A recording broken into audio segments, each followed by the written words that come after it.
මේ ක්‍රිකට් ගහන එකෙක් ඉන්නවනේ ඌට මේ රෙකෝඩ් යවන්න එපයි. ඌ තේරිලාලු ටීම් එකට ඔයාලගේ ඉස්කෝලේ කොල්ලෙක්.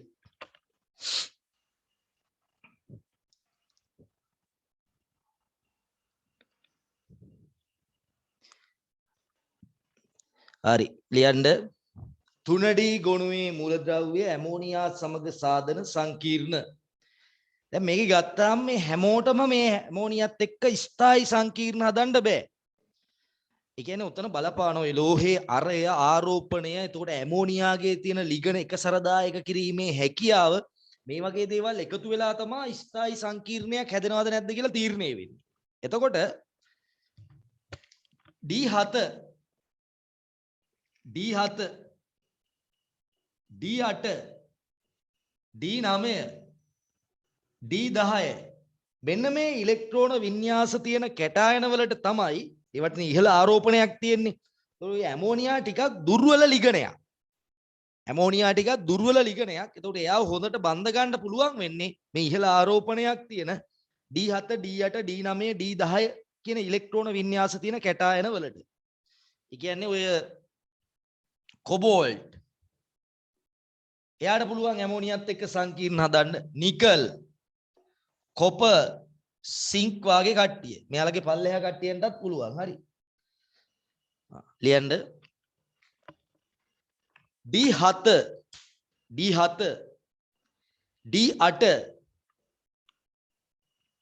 D9 D10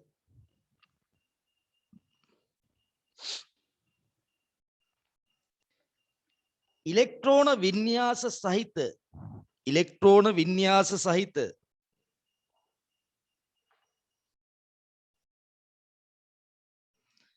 කැටායන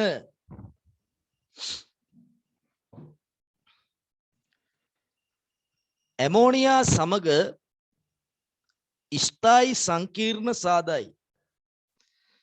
ඇමෝනියා සමග ස්ථායි සංකීර්ණ සාදයි. මේක දැන් මෙතන ඉන්නවා කැඩ්මියම්. ඔන්න ඔය ටික තමයි අපිට වැදගත් ටික. හරි ඇමෝනියා සංකීර්ණ වලින් වැදගත් ටික ඔය ටික. මේ ටික පොඩ්ඩක් ලියාගන්න. මම අමතරව මේ දෙකත් ලීවා. හරි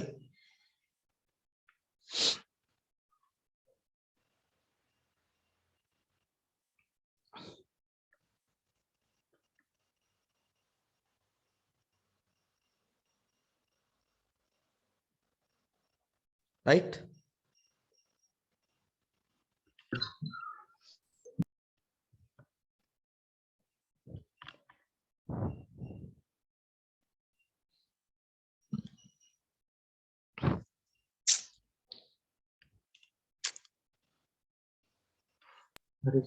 හරි මොනවද මේ සංකීර්ණ අපි බලමු.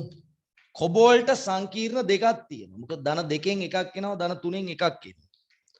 කොබෝල්ට් ධන දෙකෙන් එනවා කොබෝල්ට් ඇමෝනියා 6යි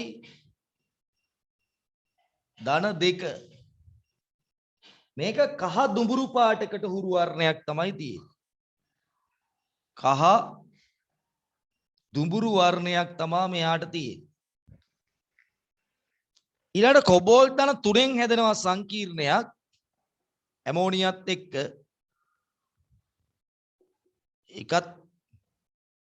ඒක තැඹිලි දුඹුරු පාටකට හුරුයි. තැඹිලි දුඹුරු. නිකල් හදනවා ඇමෝනියත් එක්ක සංකීර්ණයක්. ඒත් 6යි සංගතාංකය. සංගතාංකය 6ක් වෙන එකක්.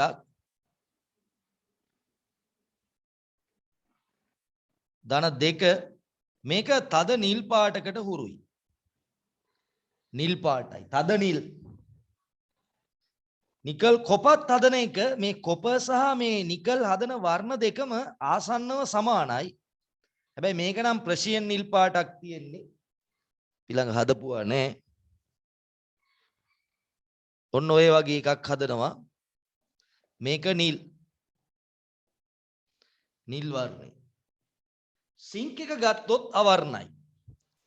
සිංක් හදනවා සංකීර්ණයක් එයාට මෙතන 4යි ඇමෝනියා මෙතන 4යි සංගතංකය 4යි සිංක් ඇමෝනියා එක්ක හදනවා සංකීර්ණයක් ඒකෙත් සංගතංකය 4යි ඒක අවර්ණයි හේතුව එයාට අසම්පූර්ණ ඩීකාක්ෂික නැහැ ඊට අමතරව මේ සිල්වර් ඇමෝනියත් එක්ක හදනවා සංකීර්ණයක් ඒක ධන මේකත් අවර්ණයි මොකද එයාටත් අසම්පූර්ණ ඩීකාක්ෂික නැති නිසා. ඔන්න ඔය ටික තමයි අපේ සිලබස් එකේ තියෙන ටික අපිට මෙන්න මේ ටික මතක තියාගත්තා නම් හරි. තියාගමු.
හරිද?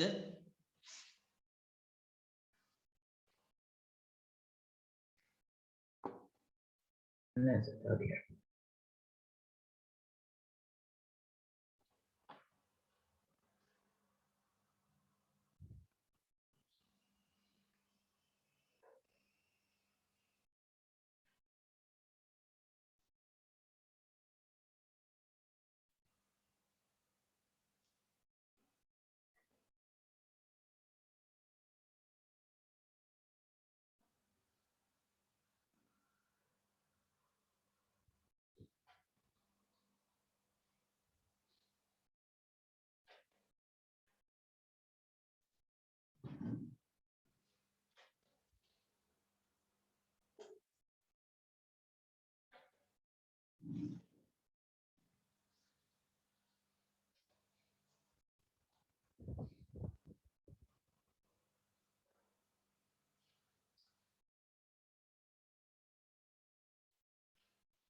හරි. මෙන්න මේ ටික තමයි දැන් මොන්න අපි වැඩේට බහින්න හදන්නේ දැන් මූලික කරුණු ටික ඉවරයි. ඔය තමයි ඩී ගොනුව විෂය නිර්දේශයේ තියෙන ටික. ඔය ටික දැනගත්තා කියලා මොකුත් කරන්න හම්බෙන්නේ නැහැ. හරි. දැන් මල් ළඟ තියෙනවා මෙන්න ක්‍රෝමියම් ධන 3 ද්‍රාවණයක් තියෙනවා. ක්‍රෝමියම් ධන 3 ද්‍රාවණයක් තියෙනවා ජලීය. right? ඊළඟට මල් ළඟ තියෙනවා Fe ධන 2 ජලීය ද්‍රාවණයක් තියෙනවා. Fe සිංක් ධන 2 ජලීය ද්‍රාවණයක් තියෙනවා.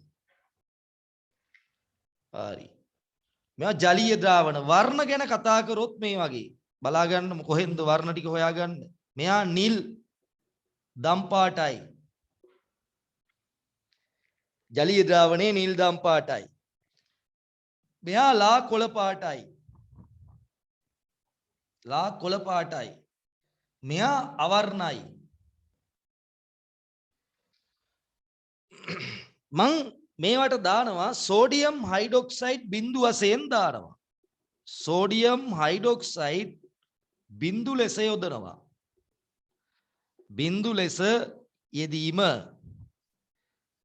එතකොට ඔයා දන්නවා මේ සෝඩියම් හයිඩ්‍රොක්සයිඩ් ඇතුලේ හයිඩ්‍රොක්සයිඩ් තියෙනවා. දැන් අපි දැක්කා ක්‍රෝමියම්, මැංගනීස්, අයර්න්, කොබෝල්ට්, නිකල්, කොපර්, සිංක් වල හයිඩොක්සයිඩ් අවක්ෂේප වෙනවා. එහෙනම් අපි මෙතනට දානකොට ක්‍රෝමියම් ධන 3ට සෝඩියම් හයිඩොක්සයිඩ් දානකොට මොකද වෙන්නේ? මෙතන අවක්ෂේපයක් ඇති වෙනවා. මොනවද? ක්‍රෝමියම් හයිඩොක්සයිඩ් අවක්ෂේප වෙනවා. ඊට අමතරව ඕනනම් 3ක් සෝඩියම් ධන කියලා එනවා. 3ක් සෝඩියම් ධන. මෙතන 3යි. ඔන්න ඔය විදියට ප්‍රතික්‍රියා කරනවා. මම ඊළඟ එක ලියනවා නම් මේකට ලියනවා නම් Fe ධන 2 සෝඩියම් හයිඩොක්සයිඩ් එක්ක ක්‍රියාත්මක වුණාම Fe හයිඩොක්සයිඩ් ඝනය අවක්ෂේප වෙලා මොකද වෙන්නේ? මෙතන දෙකක් සෝඩියම් ධන බවට පත් වෙනවා. හරියට ඔයාලා ලියා ගන්න මට ඉඩමදි වෙනවා. මෙයා මොකද වෙන්නේ? සිංක් ධන 2 AQ වලට සෝඩියම් හයිඩොක්සයිඩ් දානකොට සිංක් හයිඩොක්සයිඩ් අවක්ෂේප වෙලා දෙකක් සෝඩියම් ධන බවට පත් වෙනවා. සෝඩියම් ධන මෙතන වැදගත් නැහැ. මෙතන හයිඩොක්සයිඩ් තමයි වැදගත් වෙන්නේ. ඔන්න ඔය විදියට ප්‍රතික්‍රියා වෙනවා. එතකොට මේ නිල් දම් පාට කෙනා කොළ පාට අවක්ෂේපයක් ඇති වෙනවා මෙතන. මෙතන කොළ පැහැති අවක්ෂේපයක් ඇති වෙනවා. කොළ පැහැති අවක්ෂේපයක් ඇති වෙනවා. right? මෙතන කිලිටි කොළ අවක්ෂේපයක් ඇති වෙනවා. කිලිටි කොළ අවක්ෂේපයක් ඇති වෙනවා. මේක අවර්ණ දරක. ඒක අවර්ණ නැහැ. දෙකිය හැකි නිරීක්ෂණ තුලිත සමීකරණ මගින් පැහැදිලි කිරීම. මෙතන වැදගත් නැහැ සෝඩියම්. වැදගත් වෙන්නේ හයිඩොක්සයිඩ්. මෙතන මොකද වෙන්නේ? සුදු පැහැති අවක්ෂේපයක්. අවර්ණ එහෙම නෙමෙයි ඈ. ඝණය වර්ණයක් තියෙනවා. සුදු අවක්ෂේපයක් ඇති වෙනවා.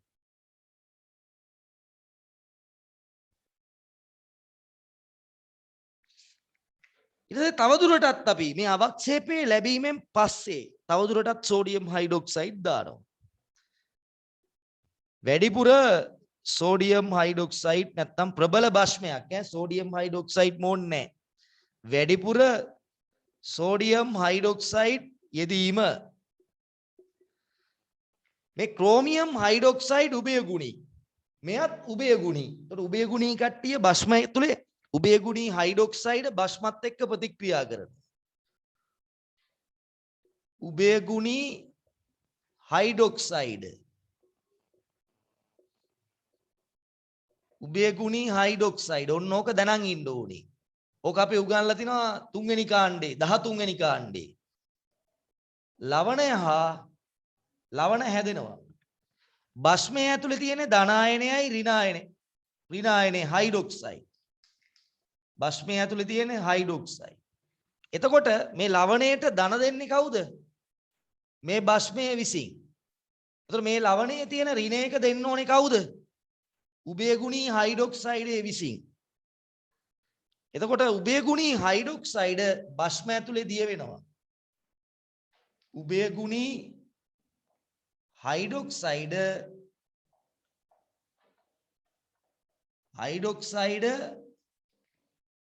එතලිය මොකද්ද? උභයගුණී හයිඩොක්සයිඩ වැඩිපුර භස්ම තුල දිය වෙනවා. ඔය විදියට. එතකොට දැන් මෙතන මේ උභයගුණී කෙනාගේ ඇනායනය තමයි අතර හැදෙන්න ඕනේ. ඒතකොට අපි උභයගුණී අයගේ ඇනායන උගන්ලා තියෙනවා. දැන් ඉන්න දෙන්නා ගැන කියනවා නම් ක්‍රෝමියම්ගෙන් එන එක තමයි මෙන්න මේක. මේ ඇනායනය තමයි ක්‍රෝමියම්ගෙන් එන්නේ. සිංක් වලින් එන්නේ මෙන්න මේ ඇනායනය.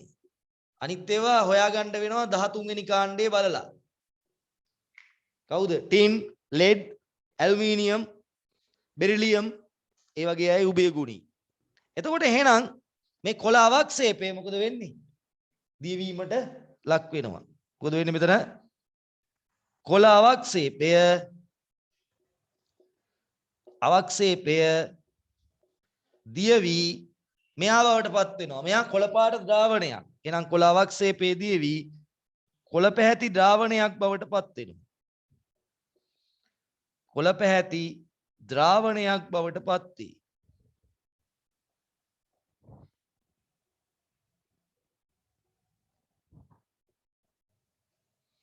කොහොමද? ක්‍රෝමියම් හයිඩ්‍රොක්සයිඩ් ඔන්න ලියන ප්‍රතික්‍රියාව. උභය ගුණී හයිඩ්‍රොක්සයිඩය වැඩිපුර භස්මත් එක්ක ප්‍රතික්‍රියා කරනවා.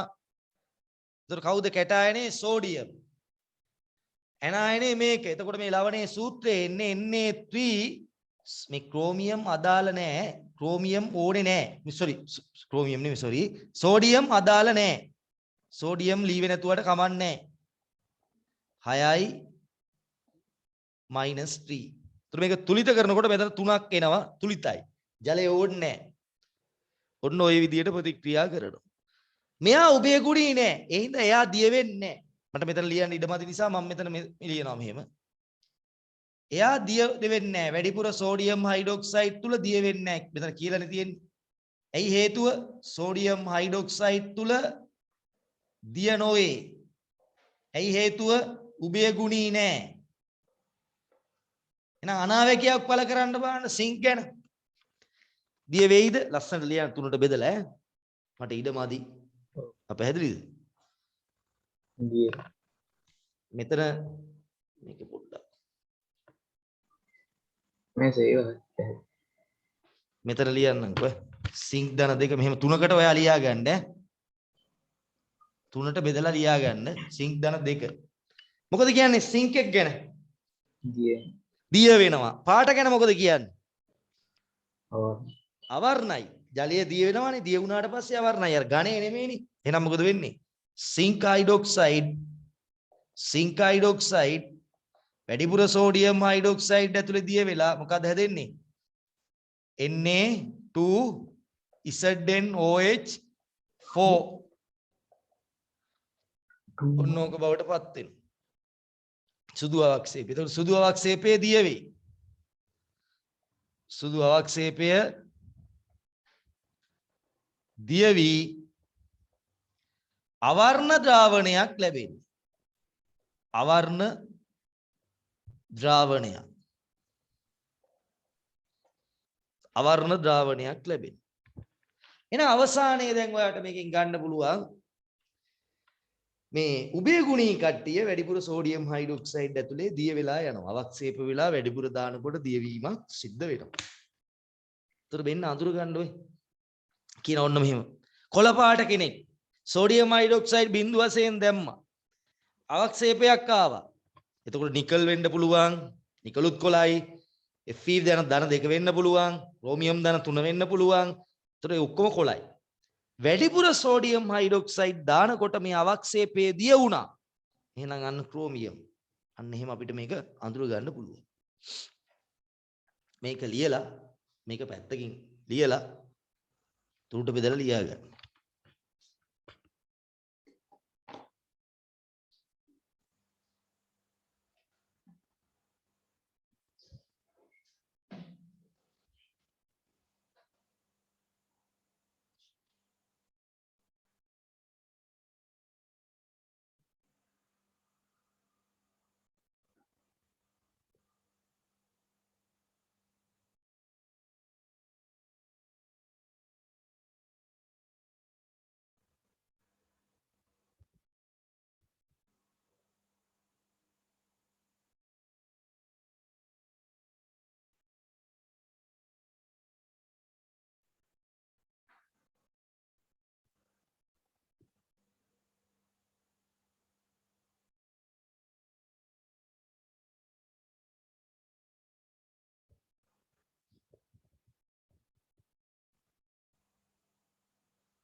හරිද?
right නැද්ද?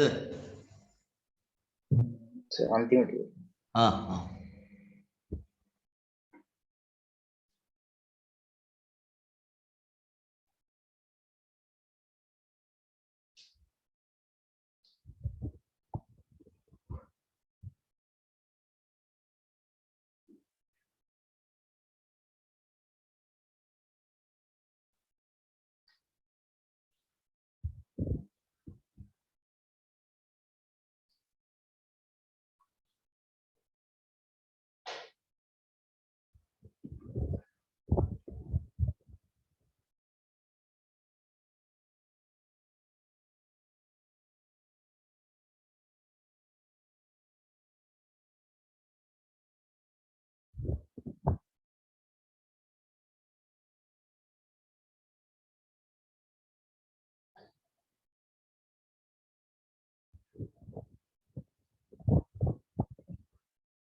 හරි. හරි. ඊළඟ කොටස. අයි බලමු ඇමෝනියා දාපුවාම මොකද වෙන්නේ? ඇමෝනියා දාපුවාම උභය ගුණී කට්ටිය දිය වෙන්නේ. ඇමෝනියා දාපුවාම දිය වෙන්නේ හයිඩ්‍රොක්සයිඩ් ඇමෝනියා එක්ක සංකීර්ණ හදන්න පුළුවන් කට්ටිය ඉන්නේ. අන්න ඒ කට්ටිය තමයි දිය වෙලා යන්නේ. හයිඩ්‍රොක්සයිඩ් වලදී. හරි.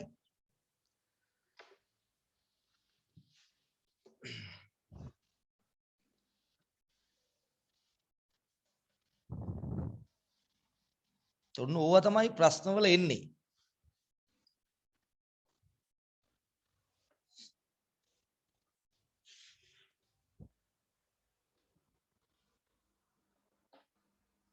right. ඇමෝනියා දාන්න යන්නේ. අපි ඇමෝනියා සංකීර්ණ හදන කෙනෙකුයි හදන්න නැති කෙනෙකුයි ගමු. හරි? ඕනම හදන්න නැති කෙනෙකුයි හදන කෙනෙකුයි. හදන කෙනාට මම නිකල්ව ගන්නම්කෝ. දෙන්නෙක්ව ගන්නම්. නිකල්ව ගන්නම්. නිකල් ඉන්නේ ඇත්තටම ධන 2 AQ ඔහොම නෙමෙයි නේද? ඔහොම නෙමෙයි ඇත්තටම ඉන්නේ මු ඉන්නේ මෙන්න මේ විදියට අපේ ලේසියට අපි ලියාගන්නේ අර නිකල් ධන 2 කියලා නිකන් ලියනවා. අවශ්‍ය වුණොත් ඇත්ත කතාව ආන් අරම තමයි ඉන්නේ. හරි? එතකොට මම මෙතන FE ව ගන්නවා. FE ධන 2 උත් ඉන්නේ ඇත්තටම මෙන්න මේ විදියට. මගේ ලේසියට මම ඉතින් ඔය FE ධන 2 කියලා ලියා ගන්නවා. ඔහොම ඉන්නේ. දැන් මම ඔය ද්‍රාවණයට ඇමෝනියා බිඳු වශයෙන් දානවා. ඇමෝනියා බිඳු ලෙස යදීම. ටික ටික දානවා. ලෙස යදීම. දැන් ඇමෝනියා ඇතුලේ මොනවද තියෙන්නේ? හයිඩ්‍රොක්සයිඩ් ආයන තියෙනවා. මෙන්න මෙහෙමයි. ඇමෝනියාගෙන් හයිඩ්‍රොක්සයිඩ් ඕන නම් ඔයාට ලියන්න වෙනවා ඇමෝනියා ධන ජලය. එතකොට තමයි ඇමෝනියම් හයිඩ්‍රොක්සයිඩ් කියලා ඔයාට ගන්න පුළුවන් වෙන්නේ. ඒ කියන්නේ ඇමෝනියා සහ ජලය එකතුව ඇමෝනියම් හයිඩ්‍රොක්සයිඩ් විදියට ඔයාට ලියා ගන්න පුළුවන්. ඔයා බලන්න ඔයාට මොකද්ද ගානේ දීලා තියෙන්නේ? ගානේ ඇමෝනියම් හයිඩ්‍රොක්සයිඩ් දීලා තියෙනවා නම් ඔයා එහෙම ලියන්න. ඇමෝනියා දීලා තියෙනවා නම් හයිඩ්‍රොක්සයිඩ් ඕන නම් ඇමෝනියා ධන ජලය කියලා ලියන්න. ඔයා හොඳට මතක තියාගන්න ඇමෝනියම් හයිඩ්‍රොක්සයිඩ් කියලා කියන්නේ ඇමෝනියා සහ ජලයේ එකතුවක්. ඔන්න ඕක පොඩ්ඩක් ඔළුව ඇතුලේ තියාගෙන ඉන්න. හරි. ඉතින් දැන් මම දානවා ඇමෝනියා බිඳු වශයෙන්. බලන්න ඉස්සරෝම මෙයාට හයිඩ්‍රොක්සයිඩ් අවක්ෂේපයක් තියනවද? තියෙනවා. මෙයත් හයිඩ්‍රොක්සයිඩේ අවක්ෂේපයක්, මෙයත් හයිඩ්‍රොක්සයිඩේ අවක්ෂේපයක්. එහෙනම් මෙතන මොකද වෙන්නේ? කිලිටි කොළ අවක්ෂේපය ඇති වෙනවා. කිලිටි කොළ අවක්ෂේපය ඇති වෙනවා. අවක්ෂේපය ඇති වේ. එතකොට සමීකරණය ලියුවොත් Fe ධන 2AQ ඇමෝනියා ලිපු ළමයා. ඒ කියන්නේ ගාණ කිව්වනම් ඇමෝනියා යෙදීම කියලා ඔයා ඇමෝනියා කියලා ලියන්න. එතකොට ඔයා දන්නවා මෙතන හයිඩ්‍රොක්සයිඩ් ලියන්න ඕනේ මේ. දැන් ඔයා ලියන්න ඕනේ Fe හයිඩ්‍රොක්සයිඩ් කියලා ලියන්න ඕනේ. දැන් ඔයාට හයිඩ්‍රොක්සයිඩ් නැහැ. එහෙනම් ඔයා මොකද කරන්නේ? හයිඩ්‍රොක්සයිඩ් දෙකක් ඕන නම් ඇමෝනියා දෙකක් ඕනේ, ජලය දෙකක් ඕනේ. ඔන්න ඔහම දාගන්නවා. එතකොට මෙතන එනවා ඇමෝනියම් දෙකක්. එනවා. හෝ ඔබට මෙහෙමත් ලියන්න පුළුවන් ඕන. එයා කිව්වොත් ඇමෝනියම් හයිඩ්‍රොක්සයිඩ් කියලා අපිට උතන ලේසි. ඒ පුද්ගලයා ගාන කියනවා නම් ඇමෝනියම් හයිඩ්‍රොක්සයිඩ්ම කියලා. එහෙනම් අපි ඔහොමම ලියනවා. එතකොට ඔයාට එනවා FeOH2 ඒකමයි. මෙතන දෙකක් ඇමෝනිය. වෙනස උනේ ආන් එතන පොඩි දෙයයි තියෙන්නේ. ඌ කියනවා නම් ගානේ ඌ ඇමෝනියා දැම්මි කියලා. එතකොට අපිට හයිඩ්‍රොක්සයිඩ් ඕන නම් අපි අතින් ජලය දා ගන්නවා. ඌ කියනවා නම් ඇමෝනියම් හයිඩ්‍රොක්සයිඩ් කියලා අවුලක් නෑ. අපි එතකොට ඇමෝනියම් හයිඩ්‍රොක්සයිඩ් කියලා ලියනවා. එතකොට දැන් මේ අවක්ෂේපය ඇති වුණාට පස්සේ මම තවදුරටත් මේවා දැම්මොත් එහෙම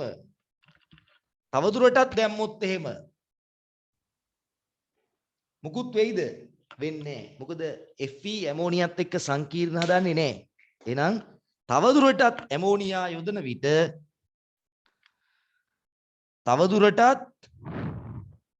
වැඩිපුර ඇමෝනියා යෙදීම. එහෙම ලියමුකෝ. වැඩිපුර ඇමෝනියා යෙදීම. ඒ කියන්නේ අවක්ෂේපයෙන් පස්සේ තවදුරටත් ඇමෝනියා යෙදීමේදී කිසිවක් සිද්ධ වෙන්නේ කිසිවක් සිදු නොවේ.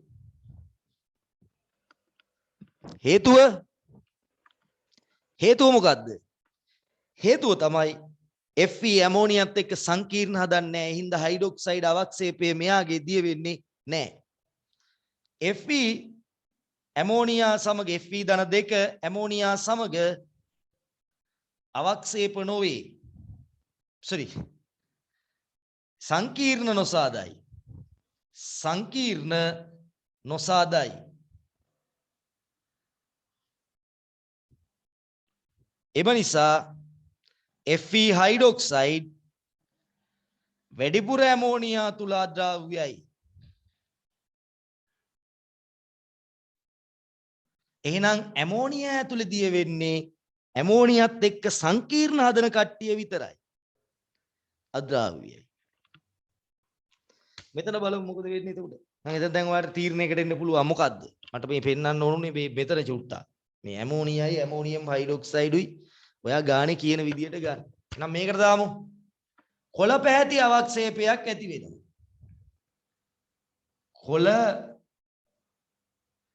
අවක්ෂේපයක් මුලින්ම ඇති වෙනවා. ඒක ලියන්න දෙයක් නැහැ. ඔය වගේම තමයි. නිකල් ධන 2 AQ කෙනෙකුට ඇමෝනියා ගත්තොත් එයා ජලය අතින් දාගන්න වෙනවා. එතකොට නිකල් හයිඩ්‍රොක්සයිඩ් අවක්ෂේපය ඇති වෙනවා. තුලිත කරන්න මේ පැත්තේ දෙකක් ඇමෝනියම් කියලා දාන්න වෙනවා. අරකමයි. හරි මේ විදියට ලියන්නත් පුළුවන් ඇමෝනියම් හයිඩ්‍රොක්සයිඩ් අරගෙන. ඊළඟ එක තමයි ගැටලුව.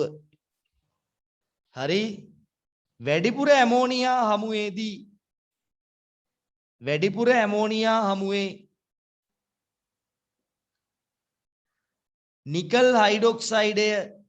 නිකල් හයිඩ්‍රොක්සයිඩය දිය වේ.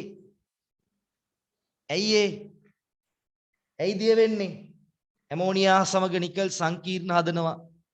නිකල් ධන 2 ඇමෝනියා සමග සංකීර්ණ සාදයි.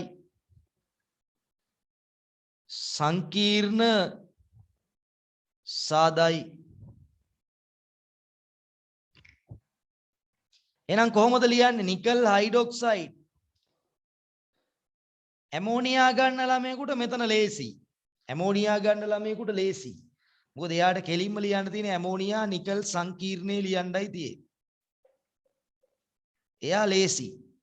ඔන්න ඔහොම ලියා ගන්න. ගානේ ඇමෝනියා කිව්වොත් අවුලක් නැහැ. ඔයාට ඔන්න ඔහොම ලියාගත්තා නම් හරි. මෙතන හයිඩ්‍රොක්සයිඩ් දෙකක් එනවා.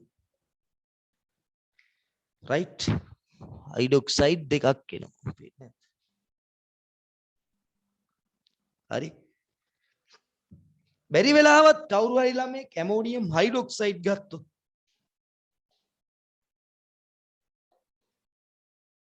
නිකල් හයිඩ්‍රොක්සයිඩ්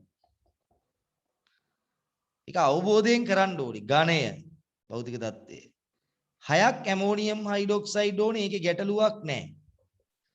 එතකොට මේ සංකීර්ණේ මම මෙතන ලියන්නේ නැහැ. ඉඩ මදි නිසා ඔහොම දානවා. හරිනේ? ඒ සංකීර්ණේ හැදෙනවා. එතකොට දැන් මොකද වෙන්නේ මෙතන? අන්න මෙතන අවබෝධය තියෙනවා. ඇමෝනියයි ජලයයිනේ තියෙන්නේ. එතකොට අලුතෙන් ඔයාට ජලාණු 6ක් එහා පැත්තට දාගන්න වෙනවා. එහෙනම් මෙතනින් මම පල්ලෙහා ලියනවා. මෙතන එනවා ජලාණු 6යි. ඇයි ඔයා අතින් 6ක් ගෙනාවා? තව අර හයිඩ්‍රොක්සයිඩ් දෙකක් තියෙනවා. ඔන්න ඔච්චරයි වෙනස. ඔන්න ඕක තමයි තේරුම් ගන්න. සමස්ත ක්‍රියාව මේ දෙක එකතු කරලා ගන්න පුළුවන්. හැබැයි මෙතන ඇමෝනියා ගත්තා නම් මෙතනත් ඇමෝනියම ගන්න. මෙතන ඇමෝනියම් හයිඩ්‍රොක්සයිඩ් ගත්තා නම් මෙතන ඇමෝනියම් හයිඩ්‍රොක්සයිඩ්ම ගන්න. එතකොට එහෙනම් අවසාන නිගමනය තමයි ඇමෝනියා සමග සංකීර්ණ සාධන කැටායන වලට ඇමෝනියා බිඳු වශයෙන් දානකොට මුලින්ම හයිඩ්‍රොක්සයිඩ් අවක්ෂේපය ඇති වෙලා වැඩිපුර දානකොට දිය වෙනවා. ඒ කියන්නේ D7 D8 D9 D10 ammonia සමග සංකීර්ණ සාධන කැටායන ඇමෝනියා යොදන විට හයිඩ්‍රොක්සයිඩ් අවක්ෂේපය ඇති වෙලා හොඳට අහගෙන ඉන්න. හයිඩ්‍රොක්සයිඩ් අවක්ෂේපය ඇති වී වැඩිපුර ඇමෝනියා හමුවේ දිය වෙනවා. හමුවේ දිය වී සංකීර්ණය සාධන. ඔන්න එතකොට ඕන් කියනවානේ ඇමෝනියා හමුවේ දිය වුණා කියනකොට ඔළුවට ඇවිල්ලා වදින්න ඕනේ. එහෙනම් මේ D7 D8 D9 D10 කෙනෙක් කියන එක තියෙන්නේ. ලියාගන්න. සර් මේ ඇමෝනියා හොයාගන්න තියෙන පරීක්ෂණ වල අර Copper 2+ ඇහෙන්නේ ඇමෝනියා හොයාගන්න පරීක්ෂණ වල ඔව් අර මේ Copper 2+ ද්‍රාවණයකට මේ ඇමෝනියා යවන අර නිල් පාට අවක්ෂේප වෙලා ඔව් නිල් පාට අවක්ෂේපයක් ඇවිල්ලා වැඩිපුර යවනකොට දිය වෙනවා කියන එක ගන්න පුළුවන්.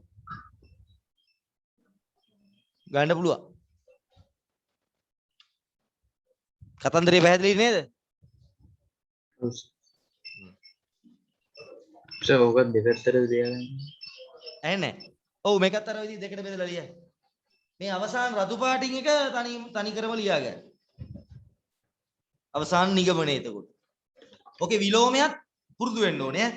මේ පැත්තට විතරක් නෙමෙයි විලෝමයක්. ඒ කියන්නේ කෙනෙක් ඇමෝනියා ඇතුලේ දිය වෙනවා නම් ඌ ඇමෝනියා බිඳුව වශයෙන් දානකොට අවක්ෂේප වෙලා දිය වෙනවා නම් ඌ උභය ගුණී කෙනෙක්. ඇමෝනියත් එක්ක සංකීර්ණ හදන කෙනෙක්. වැඩිපුර දාදි දිය වුනේ නැත්නම් ඌ ඇමෝනියත් එක්ක සංකීර්ණ හදන්නේ නැති කෙනෙක්. විලෝමයක් ගන්න. හැමතිස්සෙම ඔය ඉස්සෙල්ල එකත් එහෙමයි. සෝඩියම් හයිඩ්‍රොක්සයිඩ් වගේ ප්‍රබල භස්මයක් දානකොට අවක්ෂේප වෙලා වැඩිපුර දානකොට දිය වෙනවා නම් ඒක උභය ගුණී කෙනෙක්. ඔච්චරයි තියෙන්නේ. ඔය වගේ කරුණු ටික ඉගෙන ගත්තාම ඉවරයි. ඕවා තමයි ඉතින් අහන්නේ.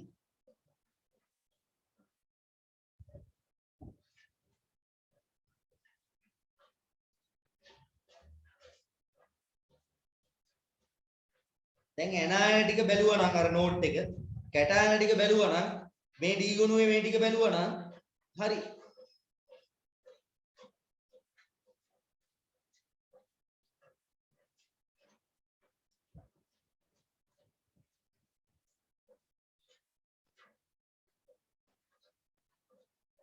ඔය ටිකත් එහෙනම් බලාගෙන 12ට විතර මම ලින්ක් එකක් එවන්නම් 12:00මාරත් අතර හරි. හරිද? කරන්නේ මොකක්ද දන්නවද? 2013 8 වෙනි ප්‍රශ්නේ ඉඳන් කරන් තියෙන 8 වෙනි ප්‍රශ්නේ ගණනයේ ගාන ඉඳන් තමයි අපි හදාගෙන යන්නේ. හරි? හරි. ඔක ලියාගෙන ලියුවෙන්න.